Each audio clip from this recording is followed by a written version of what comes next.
My friend won't accept that I don't want to be romantically involved with him, and now I don't know what to do after he made a complete fool of himself trying to convince me otherwise. Posted by you/throw a waffle away. I've had a very tough year with nearly every type of relationship in my life, romantic/intimate, familial, friendship, professional. You name it, it's blown up in my face. I've been to therapy, it wasn't great, but I'm trying my best to learn from it and not give in to avoidance and self-isolation. So that's the background. I, 24F, volunteer at an animal shelter several times a week, and there's a regular group that goes at the same time, all of whom are older than me. The closest one to my age is 28M. It seemed natural for us to see if we were a good match romantically, but ultimately, I'm not feeling anything toward him, and with everything else this year, I'm fine with focusing on myself and being single. We agreed to be friends back in July, and I thought that settled it. In mixed company outside of volunteering, obviously, we've had a few drinks and some deep talks, as in absolute trauma dumping, and usually, I'm opposed to this, but I thought being frank would help us be genuine friends and forget about the small amount of time we considered dating. Well, it turns out that over the past couple of months of having occasional conversations like this, it's only served to make his feelings stronger. More than once, he said, "We need to talk," and in those talks, he said things like how he appreciates our close friendship, etc., relating to trauma dumping and trust and whatever. Well, last week, during one of our little parties, I was joking about having a crush on someone at work. I wouldn't say it's a real crush, we've never spoken, and I'm certainly not trying to initiate anything, and 28M burst out that he's attracted to me and that I should stop talking about things like that. I went beet red and changed the subject. It really pisses me off that he thinks I should censor myself because of feelings he has, which I've done nothing to encourage. The next day, of course, I get a text that says, "We need to talk." I purposely skipped the shelter, but he insists on coming over to my parents' house because it's important. My parents were not home. So fine, he comes over, we chat a bit, and then I ask, "How bad is it?" He launches into some of his romantic history and how it's so rare to have feelings this strong and that I light up his day, blah blah blah. Excuse me for being callous, but I've heard this all before. He wants sex. That's what every single relationship and friendship I've had with men boils down to. 28M starts crying because I won't just force myself to be with him. I offer him a tissue, and he sniffs and asks for a band-aid instead because he fell earlier and scraped his knee. Oh my god, it probably sounds like I'm shaming him for being unmanly, but honestly, I don't care about gender. If anyone came to my house crying because they've known me for 3 months and started begging me to get over myself and F them, and then asked for a band-aid for the smallest scratch I've ever seen, I'd think they were pathetic. My reaction to this situation is universal, I assure you. I was nicer in person than I'm being here, but I don't believe for a minute that I can continue our friendship as it was.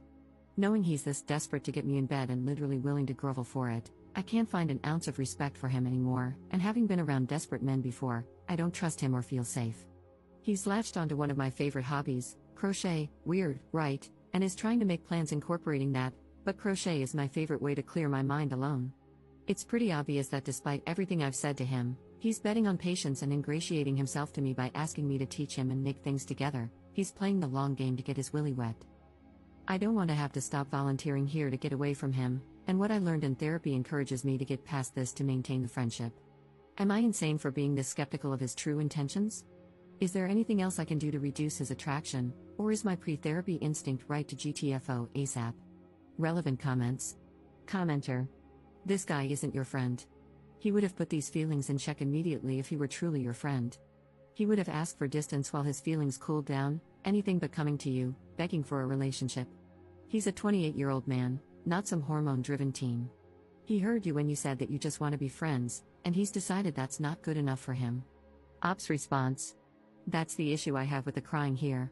I'm all for men being vulnerable and stuff, but this felt extremely manipulative, though I can't imagine how that would make me want to rip my clothes off, Lamau. I wasn't nice in how I described my feelings toward it, but I've seen Reddit pounce on stuff like that. Sure enough, a couple of comments came through, and I'm pretty heated that one of my first attempts at friendship again ended up the exact same way, all about waiting for me to give in. Here's another potential attack point for the internet. I guess I'm pretty, whether or not I wear makeup, so I've pretty much always been treated like this. Every guy friend I thought I had has gone there eventually. Even years later, it's I always had a crush on you, or I think I'm making a friend, but I get ghosted if I bring up that I like someone else. It's pretty clear my only value is having certain anatomy and a face that doesn't make people gag, and I don't have any empathy left anymore for situations like this. He never specifically said he wanted to F me, just be with him, but I can't see any possibility that he means me as a human and not a sex doll after dozens and dozens of experiences. Commenter. Interesting, I thought therapy was usually helpful in setting boundaries. I feel like you should consider finding a new therapist if this one is encouraging you to maintain relationships with people who don't respect you or your boundaries. You did have a hand in his trauma bonding with you, another sign that your therapist is failing you. Find a new animal shelter to volunteer at. If there isn't another one in your area, you should consider finding a different place to volunteer if you enjoy contributing to your community in that way. But maintaining any kind of relationship with him at this point is just plain stupid. Ops response. Yeah, I learned pretty quickly after therapy that my exposures for social anxiety made everything worse.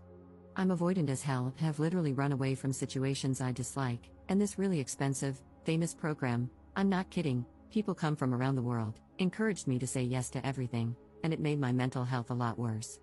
Update 4 days later. Unfortunately, there's more. Before I made my original post, I already had plans with a mixed group, including 28M. Before I dive in, I just want to thank everyone who shared their experiences with ill-informed therapy, social anxiety, boundaries, and struggles similar to mine. I wish I were in a place where I could trust my gut without outside input, but at least there are kind, encouraging people out there. Unfortunately, the other people canceled, not on purpose, things just fell apart on their end, and I ended up being alone with 28M. It was okay. Later in the day, some of the others did show up, and we were messing around with those TikTok tarot readings, just being silly. Well, when it was my turn, the video that came up, of course, was all about love and romance, and I was like, no way, this makes me want to gag. 28M immediately burst into tears in front of everyone, saying, I wish you had said that the other night, that I make you want to gag. To be fair, there were some shots of booze involved before this, but still. I generally had a good day and wanted to keep the vibe, so I basically had to talk him down, also in front of everyone. Then, once everyone left, he pulled me aside, shocker, huh, and I had to reiterate again that the stupid TikTok thing is literally just TikTok. My reaction was not about him, and I had to defend my entire position in life again. Then he asked if he could prove himself by helping me study for university so he wouldn't make a scene anymore. I said I wasn't sure, but obviously, I'm not going to do that. It's hard enough to focus on school without a weepy baby having tantrums next to me, probably checking me out when I'm not looking. So, it's sad and it sucks because I have to change my whole routine now. I managed to find some other volunteer shifts that work with my schedule, but it's down to just 1 day a week. I told the coordinator why and asked if my new schedule could be kept private, if possible. They agreed to take me off the email list and just keep track of when I'm coming in. I feel bad complicating her job and ditching the other volunteers, but at least I still get to see the animals I've grown attached to. I alluded to this being a pattern in my life in my previous post and comments, but truly, this guy takes the cake. He really believes that every single thing I say revolves around him, like he takes up space in my head. Well, he does, but in a negative way. This week, things seriously escalated on his end, and I'm already tired of it. Surprise, 28M. I've actually lived an entire life without you, and I will continue to do so. Sorry you're so insecure that your life can be totally encompassed by someone else this easily. It's sad, but I doubt he will change. The tactic of cry, then guilt someone into giving me more of what I want is super easy to pull off. He sees every activity I do alone, joyfully, as an opportunity to commandeer that time and make it about him. I was nervous at first that he'd see this. I'm pretty sure he uses Reddit as well, but honestly, I don't care anymore. If he does, maybe seeing my side, because clearly, he cannot listen, might shock him into acting like a normal adult. Top 2 comments. Commenter. This guy is a pathetic creep. Hey, if you stumble across this poor lady's Reddit, please know that countless people, many of them women, think you're a super pathetic creep. You did not deserve to have this guy ruin something you enjoyed, either. I hope he gets abducted by aliens and returned to his creepy home planet. Commenter. Nothing is going to shock him into acting appropriately. He needs therapy, he needs to be brutally honest about his behavior with his therapist, and most importantly, he needs to be willing to do the work to change his behavior for good, which he won't do.